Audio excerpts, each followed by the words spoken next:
But for now, I want to leave you with what I personally do to try to deal with that really horrible waste. And my biggest one would be meditation. Meditation is really difficult. Everybody struggles at the beginning. But if you want to learn discipline over your thoughts, if you want to learn how to do that and get disciplined mentally, I don't know of any better way. So learning to meditate is a big thing. And reach out in the comments, reach out to me personally if you want some advice around that. Um, I love meditation. And the other one, which is like a landmine to mention in the times that we live in, is prayer.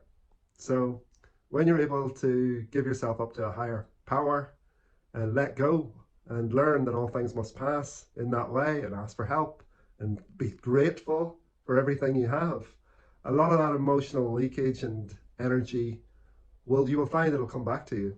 And our ancestors. And then the last part of dealing with your energy leakage is when you've learned some self-control, both discipline of your thoughts and what you've got some connection going on, is that you actually deal with what's going on with the root cause.